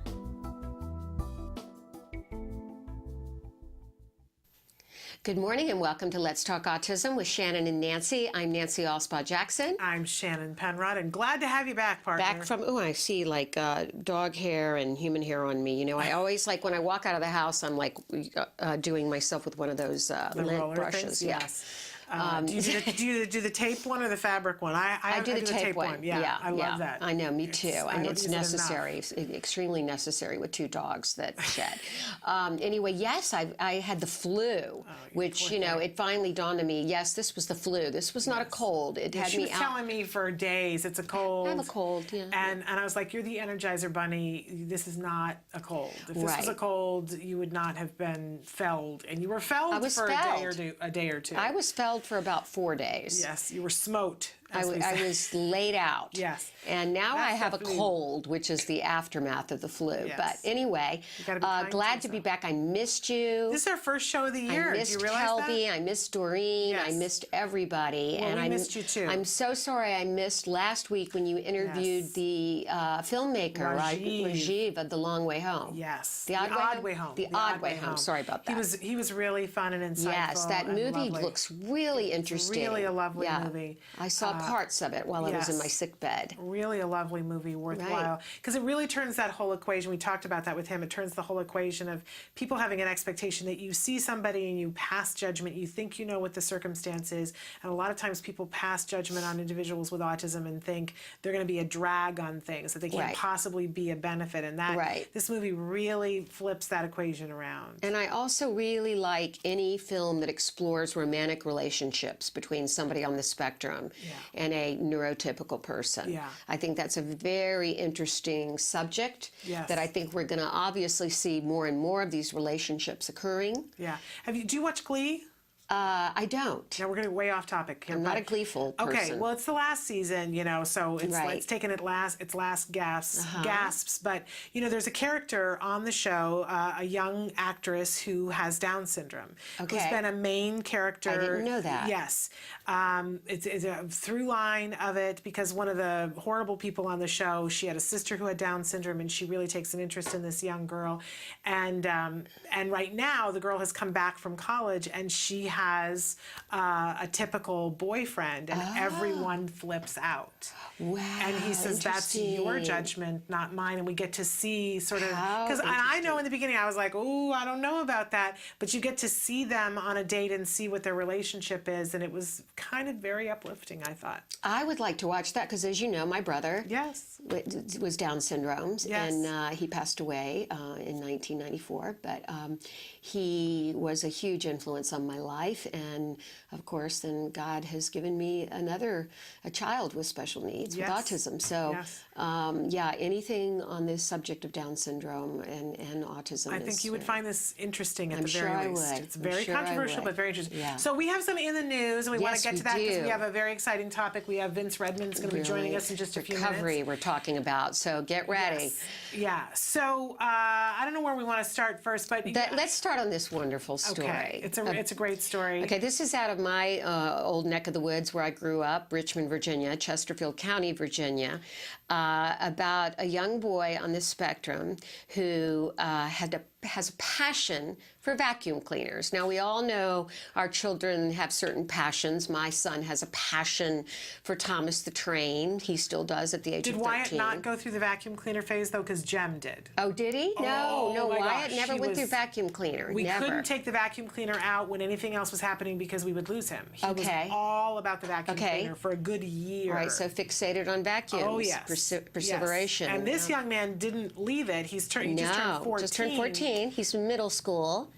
And the mom had reached out to, the little boy's name is Dylan Green, and his mother had sent an email to the Kirby Company, and lovely letter she wrote, asking them to have a demo for him for his birthday. She said she was actually getting a cake for him in the shape of a Kirby vacuum, and she said, I hope you can get a demo. I want to be clear, I do not intend on purchasing a Kirby. I was hoping I could pay a flat fee. I thought if you had a salesman in training that needs to get some practice. So enterprising. and so she honest. really was so sweet. honest, and it paid off in spades. Let me tell you, did it. In addition to sending Dylan a soccer ball, a hat, and a T-shirt with a Kirby logo, a Kirby salesman traveled from Fredericksburg, Virginia, to Chesterfield to perform a vacuum demonstration. And not just at a the newbie, party. not just a newbie. They sent a veteran, like a 25-year veteran who's been demoing Kirby vacuum cleaners. Who has been selling them for 25 years. And he said he was so taken aback. He said it was like a sports fan meeting Michael Jordan. And so at the end of the demonstration, there was a great surprise. He gave Dylan a brand new Kirby vacuum. And Jody Green has just been over the moon, and she says she's going to have the cleanest carpets in Chesterfield County. Absolutely love it. I love this story. And I've been given to understand that he hadn't decided beforehand that he was going to give the vacuum cleaner, that he decided on the spot and said, I need to do something to give back. So sweet. And so appreciated. It's just like, you know, everybody's been crying about it all week long, going, isn't this the most amazing thing? Because it kind of is. Yeah. So kudos to Kirby. Man, what a wonderful company, and kudos to this wonderful salesperson, and kudos to the mom who was enterprising and said, so I'm going to give him the thing that he wants. For his birthday. Right. Other people might think that's interesting, but it made his day, and when it's a kid's birthdays, that's You know what what Wyatt is obsessed with? What? Video players. He doesn't like DVDs. He wants to stay with videos. Well, but he doesn't like change. Right. And anytime something is replaced by something, he has a hard time with that. So we're trying to phase him into, like we say, they just don't make them anymore, honey. So we're not really indulging that interest because it's going to be hard to get them at some point, I think. Except that there are so many people. I mean, one of the things that I used to do when Jen was getting therapy was that I would take other people's VHSs and convert them to DVDs. Like that. Like, I need somebody to do that for me right now. I have the equipment to do it, but I need somebody. Okay. I'm telling you, like, if he was interested in doing that, he could have a job tomorrow. All right, well, let's talk about it after the show. Okay. Another thing, I don't know if you had a chance to watch State of the Union address last night. I watched bits and pieces because Wyatt had just gotten home from getting his orange belt in karate. Yay, exciting for that. Tell me congratulations. Well, I watched almost all of it. I missed like a couple of seconds here and there because things were happening, and it's a busy household, right? But I was so excited because I had heard that Avante Aquendo's mother had been invited. I had not heard that prior. That she was going to be there. And you know that a lot of times the president refers to people in the gallery and tells their story. And I hadn't read the whole story, so I was hopeful that he was going to mention her. Avante's law is trying to be passed right now, and the person who had actually invited her to go is the Senator Charles Schumer. Yes, who sponsored Avante's law, correct? And who's been instrumental in trying to make sure that all individuals have the option of getting devices so that this kind of thing can't happen. Help prevent wandering for children with autism or other disabilities up to the age of 18, which, we need it for all. Right. Well, because we've already dealt with this. After the age of 18, they have to consent to it. Correct. Anyway, that's a whole other topic. That's a whole other topic. But in any case, so Avante Aquendo's mom was there. I will say, I wonder, and I'd love to hear from our audience, I feel like my vision has gotten very narrow over the years because I tend to be somebody who will sit and watch the State of the Union address. And there are things that I listen for, like my topics. Right, I want to hear those mentioned. We all want to like everybody. know. But it reminds me so much of, in all the advertising that they've done for Selma, there's that moment when Martin Luther King is standing there talking to LBJ, and LBJ says, look, you have one thing that you want, and I've got 100 problems. You've got one problem, I've got 100 problems. And I feel that is the space that I'm on because I was so disappointed and disheartened when the speech was over and I didn't hear the word autism. Right, me too. And I heard the word cancer, I heard the word diabetes, I heard many other things that are, really important. I don't want to say that those things shouldn't be there, but last year he said autistic, and there were a whole bunch of people in the autism community who were upset and said, why didn't you use the word autism, not autistic? Please. And this year we got nothing. We got nothing. And when autism is more prevalent in our children than pediatric AIDS, pediatric cancer, and juvenile diabetes combined. You just go, what do we have to do to get on the marquee? I agree. And maybe we need to stop quibbling if he says autistic versus autism. That is number one, Maybe that's one of the I things think. we need to stop doing. But I do believe that I'm actually in shock that that Washington, that autism is not more on the radar, that there isn't a more comprehensive national plan, and that this is not a huge red flag, because coming down the pike, if a lot of the experts are correct, by 2025, 1 out of 2 children will have autism or be on the spectrum. And as we know, there are gifts that come with that, but let's stop quibbling about it. We need help. There has to be a discussion about it at the very least, and the fact that it wasn't in the speech at all, it was disheartening. It's disappointing to me as well, Shannon. Me too. Me too. Now, if in the 2 seconds that I stepped away, he said, somebody please write in and correct me. But our last story, because we need to get to Vince. Yeah. I don't know if you saw this story. It broke my heart. A young man going to college who is a hugger. He recognized a young woman, thought it was somebody that he knew, walked up to her, hugged her, and kissed her on the head. She was visibly taken back, like uncomfortable, because she didn't know what was happening. She didn't know it. And people approached her and said, you know, you need to write something. And she said, I'm okay. And they said, no, just in case you need to file a complaint, you need to. So she filed papers, and he was kicked out of college. And, you know, on the spectrum, she didn't know that until she saw it on the local news that he had been kicked out of college. And then she went back in and said, wait. So he was allowed to come back to school, and she asked for a meeting with him for them to be able to have a conversation. They exchanged gifts. The mother was so thrilled and overjoyed that it's been turned around. It's one of those things of people getting involved and gumming up the works when they don't know what the situation is, when they don't need to. Right. Let's not complicate. Keep it simple. Yeah. Kiss. So we won't say the last part of that. Thrilled that he's able to go back to school. Yes. Thrilled that the young woman stood up for him Absolutely. and said this did not It warrant went too far. the response. Yeah, this was at Navarro College in Texas. I can't even say the name of the town. I'm sorry. Yeah.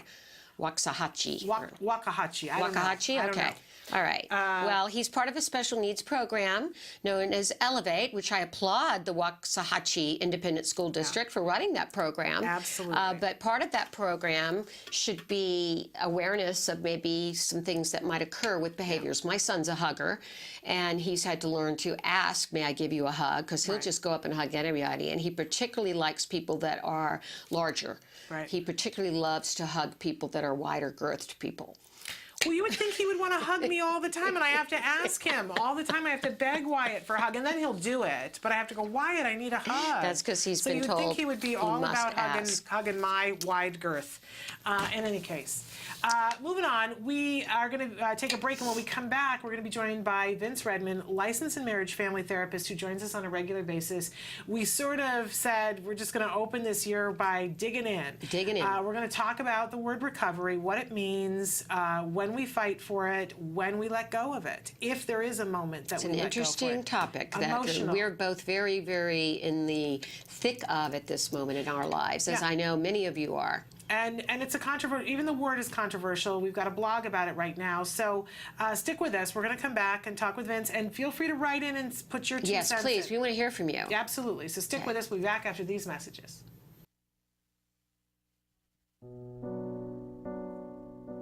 When you find out you're having a boy, you always think like, oh, he's going to play football, he's going to do this and that. And then when he's diagnosed, all those things get washed away. It's like that piece that's always in the back of your mind, you know, where is he, what is he doing, is he safe? We really didn't know what we were dealing with. I wish that they could have directed me a little bit more and provided me some information. I was a young mom. I didn't know what it was like to raise a boy, despite a boy with autism. Hundreds of thousands of families are not getting the help they need for their children with autism all around the country. ACT Today is determined to bridge the gap. These families really have to go through a lot to get a grant. The application process isn't easy. The records, the diagnosis proof, they're really battling for their kids. So when we can give them a grant, it is so wonderful to see that they succeed in getting that help for their children. Our founder, Dr. Dorene Grant-Pichet, is an amazing woman, and she is one of the world's foremost authority on behavior of children with autism. She's extremely knowledgeable, and she oversees every single grant we give. She is part of that process. People may think of autism care and treatment as simply schooling or therapy, but we provide important safety supports, things like fencing, for example. The whole family's living in fear of that child running out into traffic. I recently delivered an iPad to a little boy with some of the apps that are out there for children with autism. Miracles happen. I got the iPad from ACT. From ACT, What yes. did it say? Can you repeat that, Dustin? I got the iPad from ACT. We have helped so many military families, and when I think of these brave families that are fighting two battles, one to protect our country and one for the right treatment and care for their children, it breaks my heart, and I think we have to do more as a nation to help them. There's not a day that doesn't go by that we don't think about it. Some people say, oh, he's normal. You don't see the battles that I see every single day. My husband does have to deploy, and when they get on that bus, that might be the last time that my kids ever see them. So I called and they informed me that he had received a grant, which was like a blessing from above. I was just like speechless. I just started to cry because, without it, we would have been lost. The ACT grant was a total miracle. Without that, we wouldn't be able to receive the service dog. So we're so appreciative what they've done for us as a family. Recently, ACT Today funded a program for military children with autism in San Diego, the Inclusion Films program, which is run by Joey Travolta, and teaches kids on the autism spectrum literal filmmaking skills. They learn how to make a movie. Are we ready? There you go, got it. Okay. Everything that goes into the process of making a film goes into everyday life. So they're learning life skills, they're learning to collaborate. It was really nice to know how much they were enjoying this camp, and they're with people who are supporting them and are making them feel great about themselves and their differences and their similarities. And I get two kids that are working together and apart and together and apart, so it's an interrelationship as well as a camp and a learning experience. It's so fulfilling when I get letters. One stands out for me, a boy who was 14 with Asperger's, and we gave him a grant to go to a drama camp. He wrote to us and said, "Dear ACT Today, thank you for letting me belong for the first time in my life." These kids are remarkable. We underestimate them. They're so knowledgeable, they're so capable, and we can change the life of a family, which means changing the life of a community.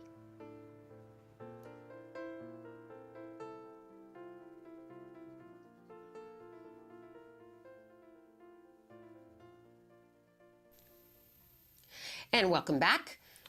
We're so excited because right now joining us via Skype, our fabulous, one of our regulars here on the show, Vince Redmond, who is a licensed marriage and family therapist. And, and that's a wonderful thing to let everybody know that that's where he's coming from. But the additional part of that is that Vince is also somebody who was a therapist in the field of autism, was a supervisor for multiple decades. So he not only can help us to understand from a parent perspective, but he knows what it's like from the other side of the table too. So he's a huge, wonderful, resplendent resource for us. Yes, he is, and we're so happy to have you here, Vince. Welcome. Good morning. How is everyone? We're good. We're on the road to health recovery, and Yay. Yes, flus are bad. Yeah. So Vince, we've been telling our viewers the topic today with you is recovery, and we know this is a controversial topic, and it's one you know a lot about, have a lot of experience on the topic. So first of all, we'd like you to define, if you will, your definition of recovery. Sure. Well, and again, mine's going to come a little bit more from the scientific and more of the, professional viewpoint. But I do think that, the word recovery or what is considered recovery is subjective to some extent based on, each family's priorities, expectations of their child. But our definition of recovery is that, the child's is now, their current levels of functioning fall within all, normal ranges based on scientific and standardized testing, right? So their IQ tests, their speech tests, adaptive language or adaptive functioning tests, behaviors, those types of things. Also, that they no longer fit the symptomatology for the diagnosis of autism. So their, behaviors are now consistent with typical developing peers. Their, socialization, their ability to socialize and manage is falling within normal ranges, and they no longer fit the criteria or the scientific criteria for autism. So now you have not only they no longer fit the diagnostic criteria, they also now are functioning and being able to be tested within standardized ranges. And so, Vince, I guess the biggest first question, because a lot of people just don't believe in recovery, but there are multiple, we're in the hundreds now of studies that show that can happen, correct? Absolutely. And we know, here at CARD, we've had hundreds, if not more, kids that have recovered from autism, based on the amount of treatment and the amount of work and the amount of effort, that they've gone through, that they no longer have the diagnosis of autism. So they're developing, or their current level of functioning is within all typical norms, and they're living their lives as typical teenagers, young adults, and so forth. And so, Vince, let's talk about your personal experience in this. Sure. So in your personal experience, you have worked with children that have fit this definition of recovery. Correct.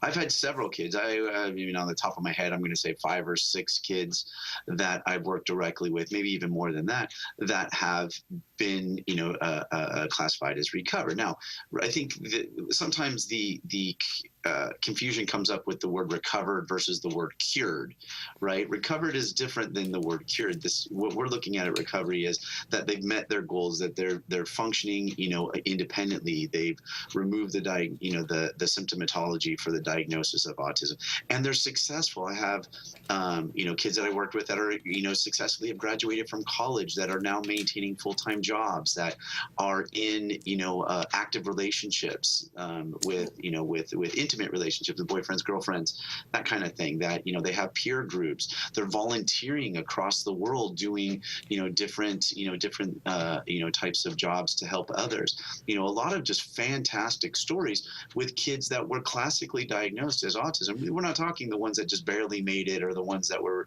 So we're talking all across the spectrum.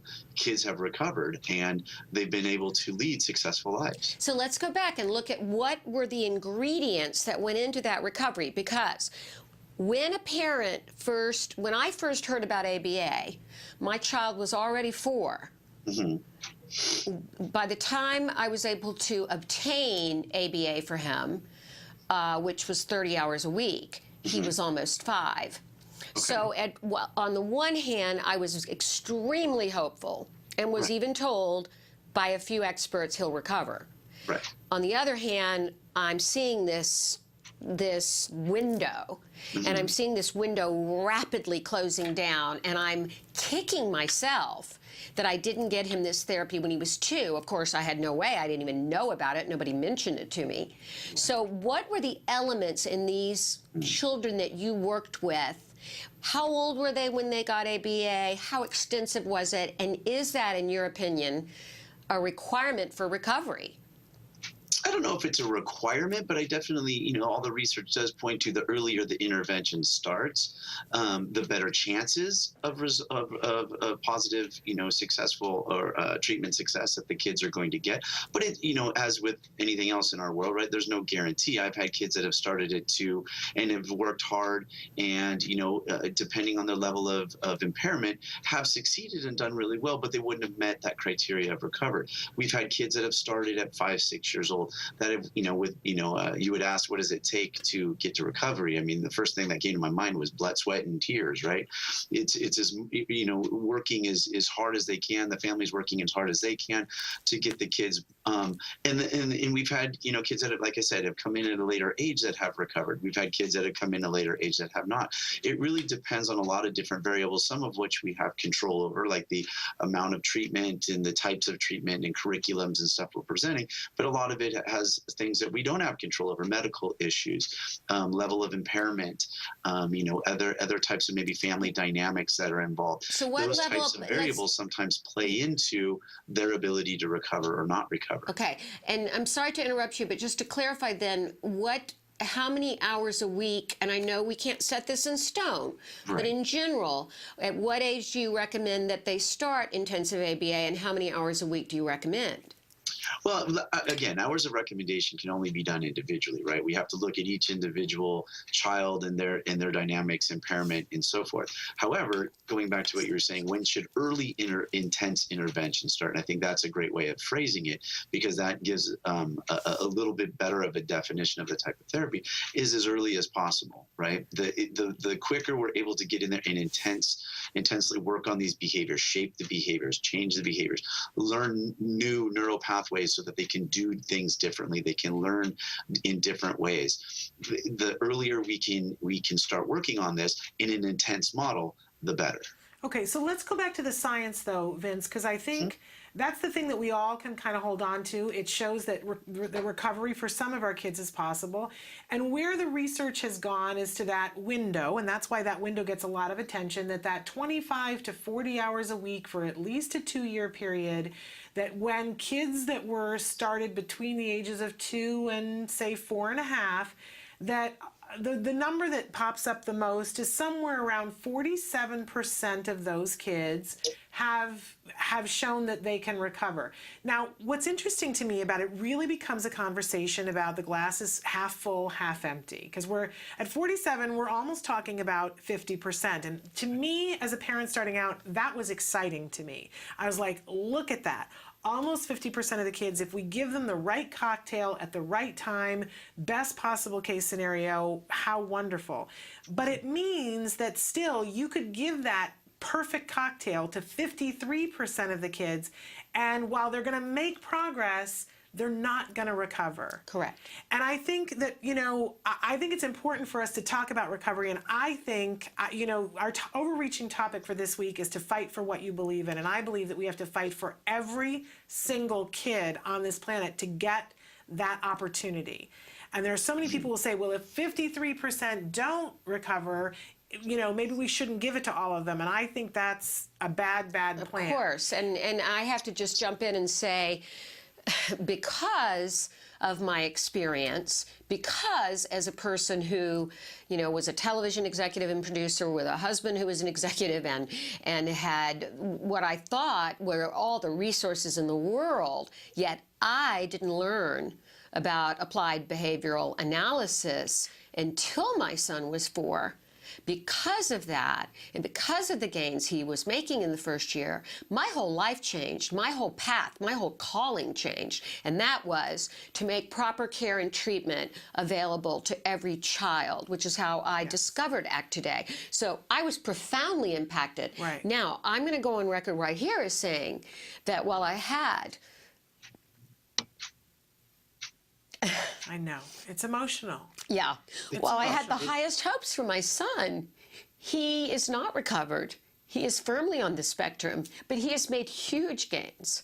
And I believe... And he'll continue to make gains. Yes. And I believe all children and all adults on the spectrum can make gains with the proper care and treatment, which is why I do what I do. But let's take a minute to talk about the emotional side of this, that if we all go into this and say, I'm going to give my child the best possible opportunity that I can, even if some of them start at 2 and they're given that opportunity, if 53% of them don't get to recovery, how do we begin to deal with that for the parents that get to a point where they go, okay, my child is fill in the blank, whatever age that they start to have the conversation of saying to themselves, well, maybe we aren't going to be one of those, as a friend of mine refers to it, we didn't win the autism lottery. Right. Yeah. Right? And how do you deal with those emotions? Do you change your program when you say to yourself, we may not be one of the people that gets to recovery? How does a family go on at that point, Vince? Because I think that's an important conversation. It is, and obviously much longer than we're going to have time for today. Yeah. But I think the one thing that we're given or that we're I'm going to get a little spiritual for a second, but that we're on the earth to do, right, is to do our very best and to do as much as we can to do the very best we can for our Amen. kids. We're doing that, and we're giving everything we can. There's nothing we can bow our head at. There's nothing that we could say that we could have done better, right? There is no guarantees. If 2, 4, 5, there's no guarantees. When it starts, if we're bought in and we're giving 100% and we're doing everything that we can, we're listening to the professionals, we're collaborating with the professionals, we're moving everything along, we're using each gain as a step closer to a better life, and we continue to view each gain as that building block to a better life. We have to just continue to do that. Right, the end result is what is I guess that's a kind of a foolish way of saying it, an end result, right? This is something that we're going to constantly be working towards. We're constantly going to give all our children, your guys' children, my children, we want to give them the best life possible, and we'll continue to do that for the rest of our lives. And with our kids and our families, that motive, that motivation, that I guess frame of mind has to continue, right? That every new step is a step forward to a better life. Now, if that leads to recovery, fantastic. If nothing else, it's to a better life. It's to better quality of life. It's to better successes in life. It's, to better what we can give them. Yes, and I think progress is always the thing that we should all be focused on.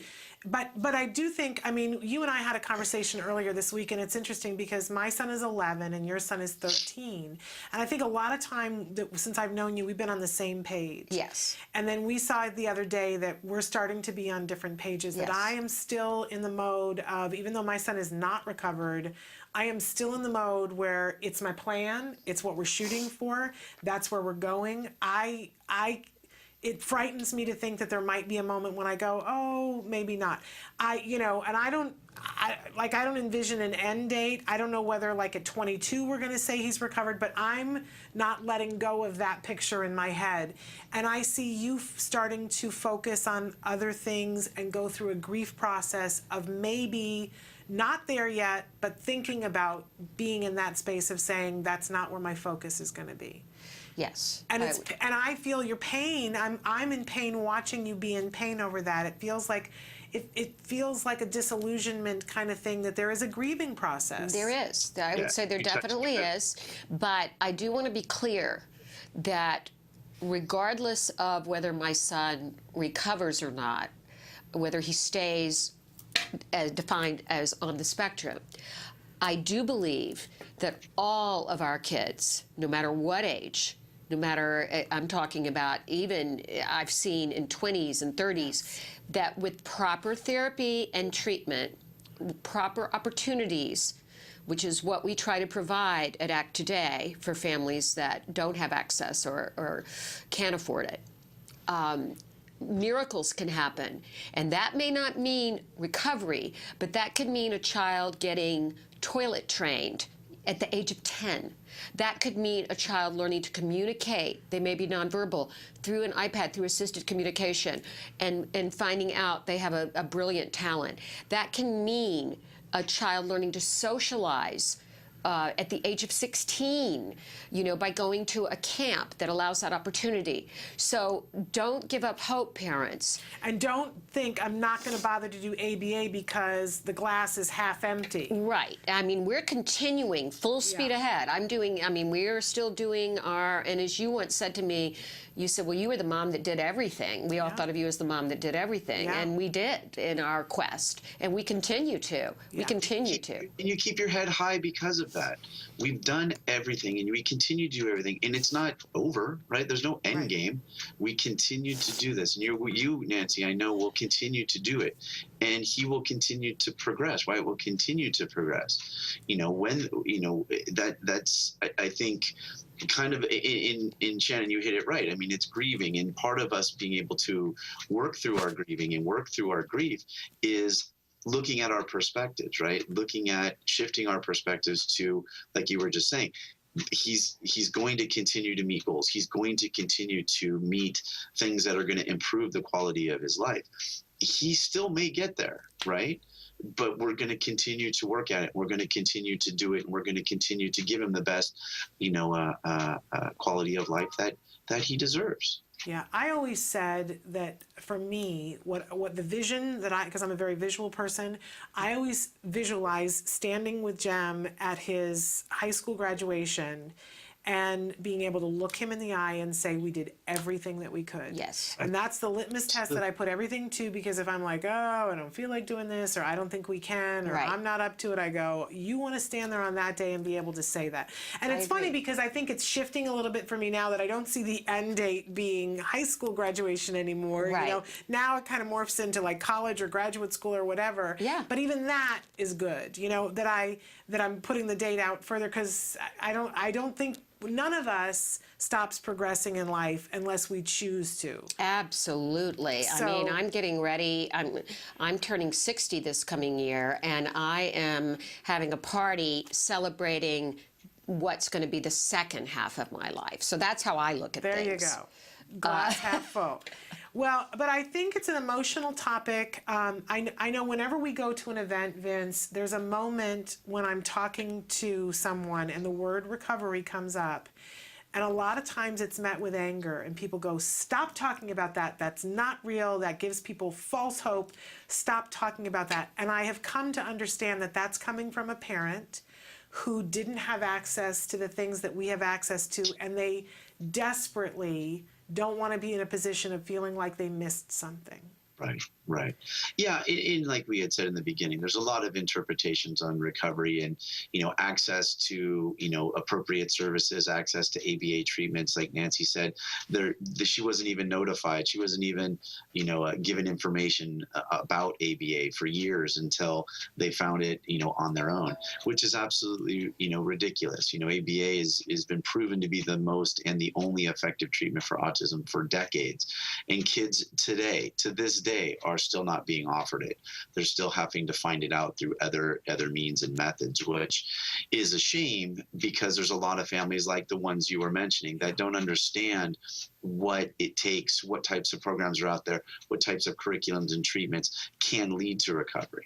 Whenever my butt doesn't want to get up out of bed, I'm reminded of those parents that we were at Stephanie's Day this year, and a parent walked up who had twin children on the autism spectrum, and he saw our logo and he said, hey, what would you recommend for my kids that are on the spectrum? And I said, well, have you already started ABA? And he, very intelligent gentleman and very well spoken, and he said, AB what? I don't know what that is. I hear it all the time. And I thought, in this day and age, and it's like I get on a treadmill all the time. and I think I've got some work to do, because I've said before, they're going to be putting me in the ground in the casket, and I'm going to be, poking it back up, going, I just have to tell I'll be right there five more with you, people, honey. I'll be right there with you. 5 more people about the benefits of getting ABA, because we haven't gotten it done yet.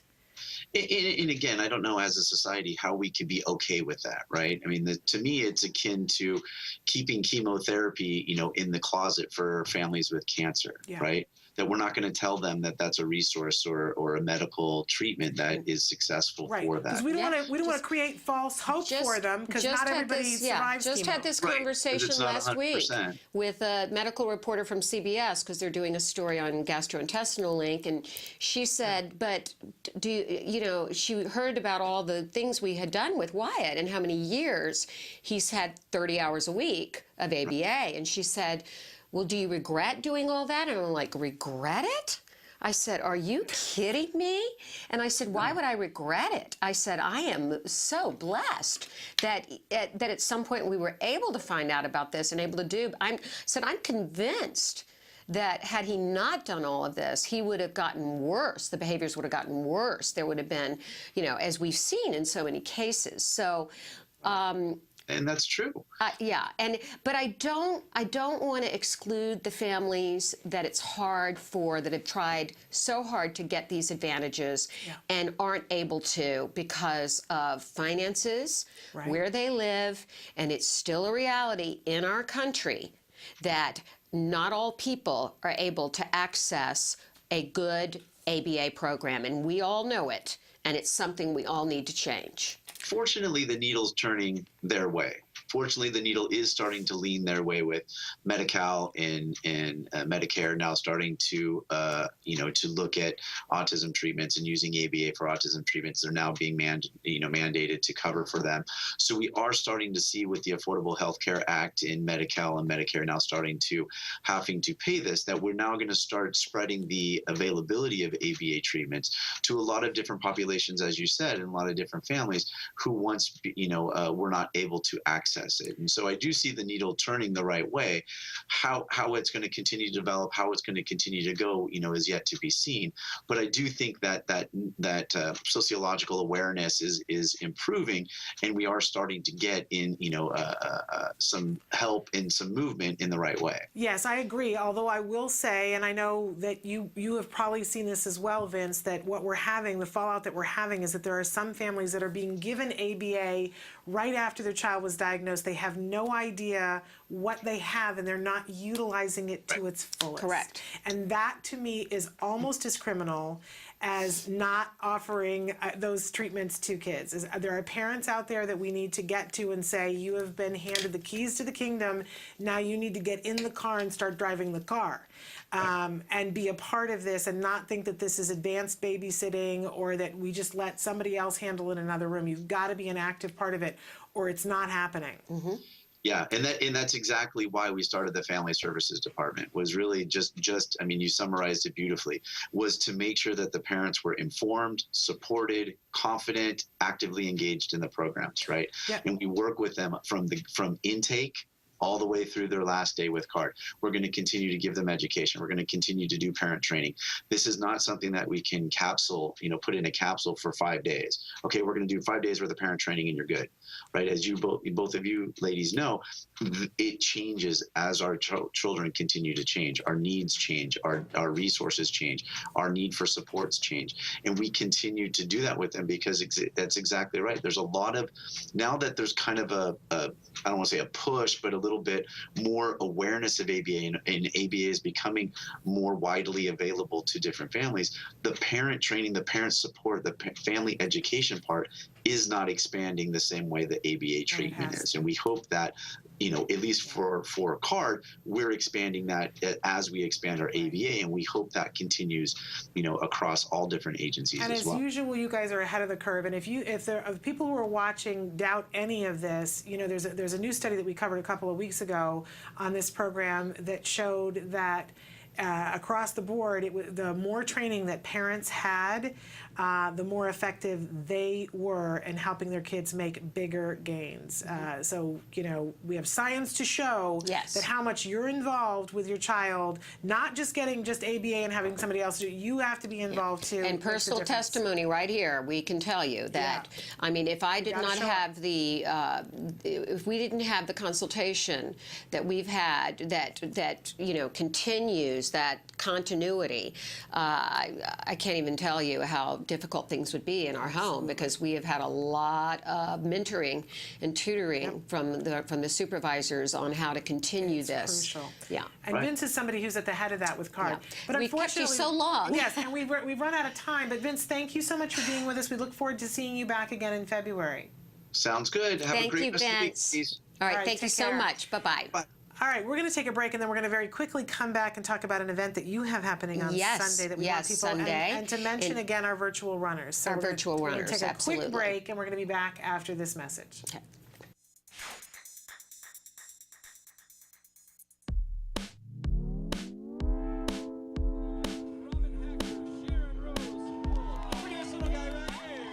Well, today is the One Hope Act Today for military families, 10K and 5K run, walk, and family fun festival. Thanks for coming out to support this awesome cause. What I'm trying to accomplish here is to get more people involved, more people to be aware of autism as a disorder, so that they can be more involved in this effort to help people find resources. Pull that belly button in, get a nice balance there. This is an incredible event. I'm very passionate about it. Autism is affecting so many kids across the United States, and I also support our military. 1, 2, 3, 4. My name's Gunnery Sergeant Sean Tajma. working with the School of Infantry West. I'm currently running with 1st Light Armored Reconnaissance Battalion. I personally involved with this because my son Jacob has autism. I just want to say thanks to ACT Today for what they're doing to help my family and other military families with autism. Here we go, let's hear it for the 2nd Light Infantry. Some of the main sponsors here. Of course, One Hope Wine is the title sponsor. What we do is we donate 50% of our profits back to different partner charities, one of them being ACT Today that does a fantastic job. ACT Today is very dear to my heart because when my husband was deployed, they were there when we didn't know how we were going to make things happen. They give so much to the military family, and it comes at a time when you just don't know how you're going to make ends meet. So to me, it's more than just an event, and it's more than just a grant. It's a gift. All right, you guys, have we gone over the room?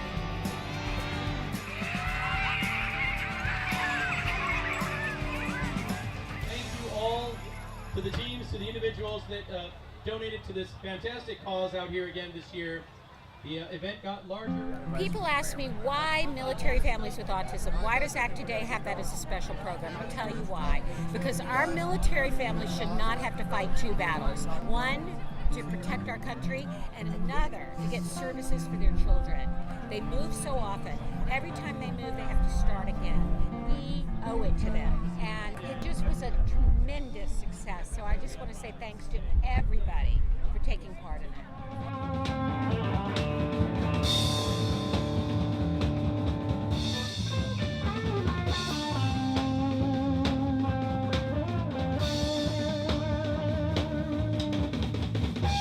Check this out, Marine.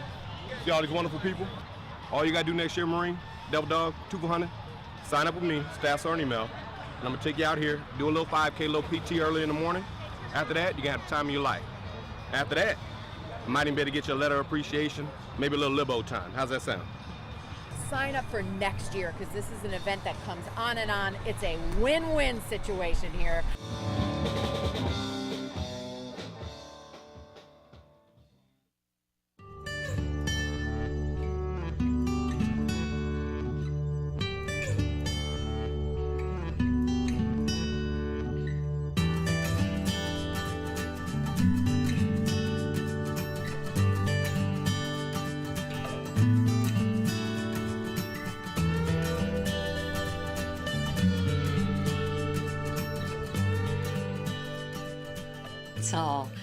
It's all good, Shannon said. You should hear some of the conversations that go on here between Cal B and Shannon and me when we're in these breaks and running videos. But anyway, the run, after start, we have a big event this weekend for ACT Today, Stars and Strikes, which is a bowling event, which we're going to get to. Right. But the run is, I'm all over this run. It is the best experience. It is so much fun. I've had Wyatt's Warriors. I've been competing with them and running various levels of my friends. Some walk, some run. Beautiful event. And let me tell you, I went to see American Sniper this past weekend, and imagine for a minute, if any of you have seen that film, or if any of you are military families, I think you're going to relate to what I'm about to say. Imagine fighting 2 battles, one to protect your country and one to get services for your kids. It is overwhelming, which is why this campaign, ACT Today for Military Families, is so important.